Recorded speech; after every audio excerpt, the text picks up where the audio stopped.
There have been good personality studies done for, I would say, about 30 years. And the reason for that is that we figured out a personality model about 30 years ago that's stable cross-culturally, and it was mostly derived statistically, and it required a fair bit of computational power to derive. And basically, the way that it was derived was that thousands of people were asked hundreds and hundreds of questions, and then computers could figure out how the answers grouped. So if you were likely to say yes to question A and also to question J, maybe that was a tendency across a large group of people, and so you could assume that there was something similar about question A and J, and you could sort the questions into groups. And it turns out that questions about personality sort into 5 groups. And there's some argument about exactly the right number, but it doesn't matter. It's somewhere between 5 and 7, and you can break the 5 down into 10, but whatever. We've got a pretty good overall descriptive structure, like the periodic table of the elements for personality. If you're an extrovert, man, it's like you want to be where the action is. You want to be where the party is. You're telling jokes, and you're setting up social occasions, and you smile a lot, and you talk a lot, and you want people around you all the time. And a tremendous amount of that is influenced genetically. And you can tell that if you have children, because your children are like that. My son's quite extroverted. Well, my daughter is as well, but you know, he was a flirt when he was 9 months old. It was ridiculous. My wife used to pack him along on her back on one of those little, and I would do the same thing, on one of those little, you know, those little baby carriers. And I can remember one time we were on a cruise ship, just taking a small cruise from Maine to Nova Scotia, and we got on the boat, and we were wandering through a group of people, and it was like being with a rock star, because he was sitting in the back of the little baby holder, smiling away, you know, like flirting like mad and waving at everyone, and that was there right at 9 months. And so people differ in extroversion, and that's positive emotion. They differ in neuroticism, and that's negative emotion. Some people are much more sensitive to depression and grief and anxiety. Their threshold for threat is a lot lower. Some people are agreeable rather than disagreeable, and agreeable people are very empathic and self-sacrificing. And the empathic part is good, because you know it's useful to be empathic, especially if you're caring for people who are in real trouble. But the self-sacrificing isn't so good. That can make you resentful and also decrease the probability that you're going to be successful in your salary negotiations and so forth. So those of you who are agreeable and have a hard time standing up for yourself and fighting, you know, you'll fight for other people but not for yourself. It's a very good skill to develop, that ability to watch your resentment and see what you need and then make a case for it. It's a hard thing to learn. People differ in conscientiousness, that's orderliness and industrious, and they differ in creativity, which is openness. And a lot of that's genetic. It's there to begin with. Now you can move that with the environment, you know, but you know, you have a character. It's there. Liberals are higher in openness, that's trait creativity, and lower in conscientiousness, especially orderliness. And that seems to be because they believe, or their let's say their niche is an informational niche. They believe that the free flow of information is worth the risk. So that'd be the free flow of people across borders, the free flow of ideas across borders, the free flow of concepts across categories. They'd rather that the borders were permeable. Now the conservatives are low in openness and high in conscientiousness, especially orderliness, and they take the opposite tack. They think, well, yeah, there's danger in too much openness. There's danger in borders that are too permeable. Things can change too fast. Entire societies can become destabilized, and everyone can end up not knowing which way is up. And the thing is that both of those attitudes are correct. It depends on the time.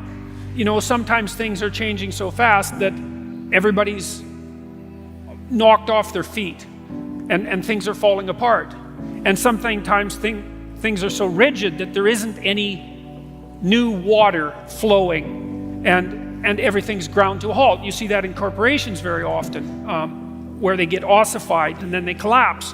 You know, the average Fortune 500 company only lasts, I think now it's only 24 years. And the duration of their occupation of the top Fortune 500 space is getting shorter and shorter every year. You need liberals because now and then the right thing to do is to come up with something new. And you need conservatives because now and then the right thing to do is to do what everybody's always done. So, you know, Silicon Valley tends to be liberal. Everyone knows that. And the reason for that is that there's a tremendous number of entrepreneurs there. And entrepreneurs tend to be high in openness and lower in conscientiousness. So they're creative, but they're also willing to break rules, you know, which you kind of have to do. Hopefully not to a criminal extent. Well, you know, it's tricky when you're trying to establish something new, because look at a company like Uber, you know, they had to bend the rules to be successful. And those companies that have rented those scooters out and put them on the streets everywhere, you know, they just kind of went ahead and did it. It's not something an orderly person would do because they'd ask for permission, whereas the people who started these scooter rental companies just said, well, what'll happen if we put them everywhere?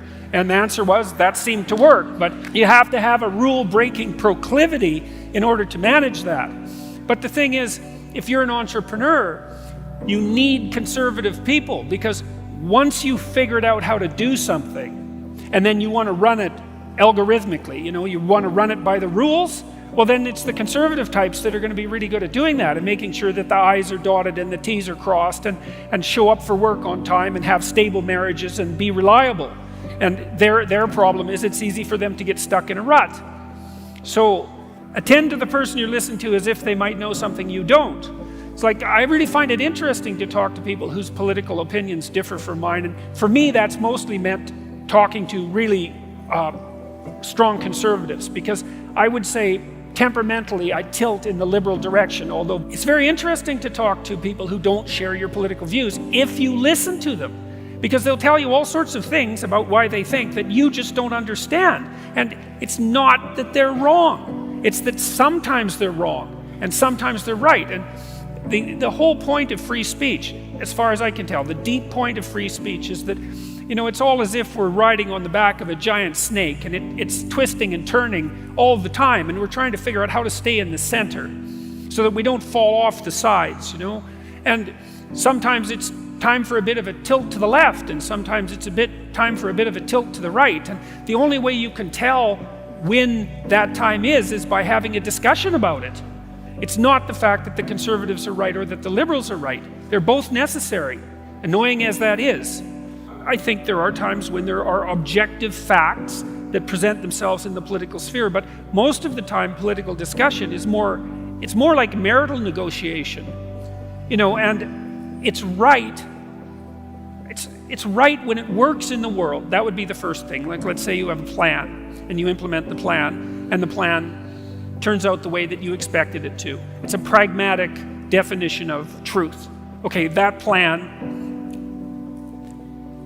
flawed, no doubt that it was, imperfect, no doubt that it was accurate enough so that when you implemented it, it justified its own structure. That's a lot of the way we judge truth in the world, right? Is you think you're right if you do something and it works.